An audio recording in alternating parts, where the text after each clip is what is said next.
محەممەد ئیقباڵ دەوڵەتی ئێستەی پاکستان ئەڵێن دامەزرێنەی دەوڵەتی پاکستان کێ محەممەد ئیقباڵی لاهوریە. محەممەد ئیقباڵی لاهوری کێ؟ محەممەد ئیقباڵی لاهوری هەر ئەو شاعیرە بەناوبانگە گەورەی ئێرانە کە شێعرەکانی بە فارسی چەند دیوانێکی شێعری بە فارسی هەیە. ئەم پیاوە لە سیەکانە چووەتە ئەوروپا، لە بەریتانیا و لە ئەڵمانیا خوێندوویەتی لە بواری فەلسەفە بە یەکێک لە گەورە فەیلسوفانی سەردەمی خۆی واتە 1930 ئەندرێ.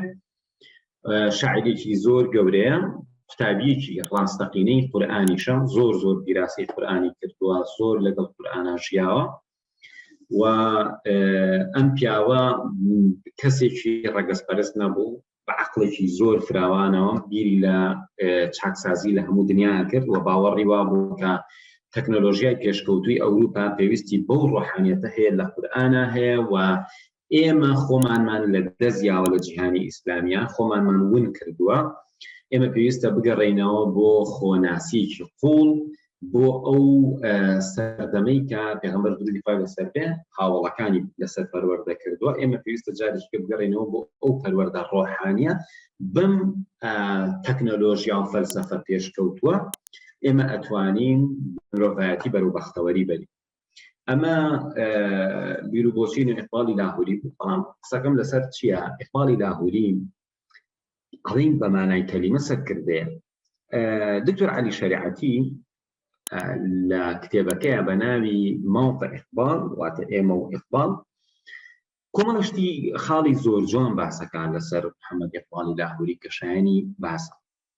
ئەڵێ ئەگەر بێت و تەماشای چاکساز و ڕێبەر و سەرکردەکانی جیهانی ئیسلامی و فیکری ئیسلامی و گۆڕانکاری لە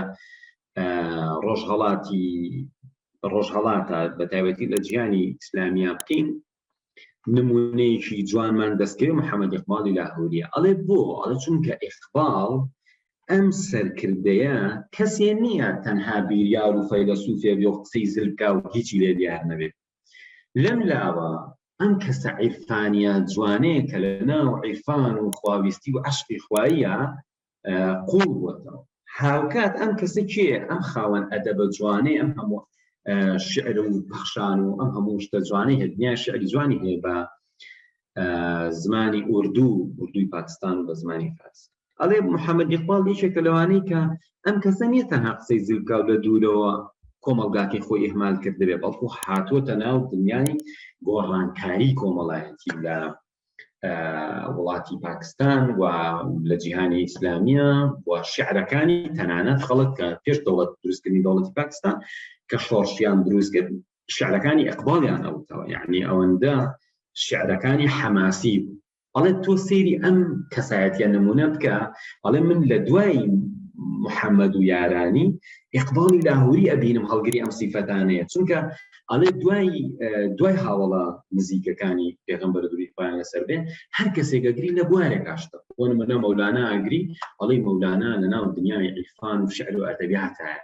بۆ نمونە سەرکردەیەکی کە ئەگری، ئەڵێ ئەمە سەرکردەیەکی سەربازی زۆر لێ هاتووە. سەرکردەیەکی کە ئەگری، ئەڵێ نا ئەمە عالمێکی مەسەڵ ئیمامی غەزالی ئەگری، ئەڵێ عالمێکی گەورە و متەسەویفێکی گەورە بووە. هەر کەسێک ئەگری چمکێکی پێوەیە.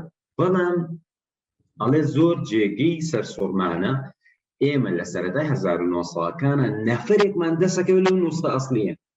ئەمە زۆر جێگەی سەرنجە.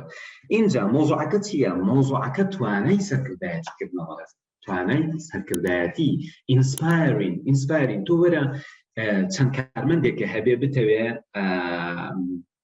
ئیلهام بەخشی ئەمانە بی، ئاراستەیان بکەی بۆ هەدەفێک. تۆ وەرە ئەوەنە مەزن بی، ئیلهام بەخشی ملیۆنەها نەفەر بی لەسەر زەوی. بەڕێزان، شعرێکی ئیقباڵی لاهوری تەرجمەی عەرەبی کراوە، ئەوەی حەدیث الروح، حتا ئوم کەلثوم بە لەحنەوە ئەیخوێنێتەوە، زۆر بەناوبانگە. حەدیث الروح للأرواح يسري، شعرێکی زۆر بەخواتە کراوە بە عەرەبی. ئەوە شعری محەممەد ئیقباڵی لاهوری.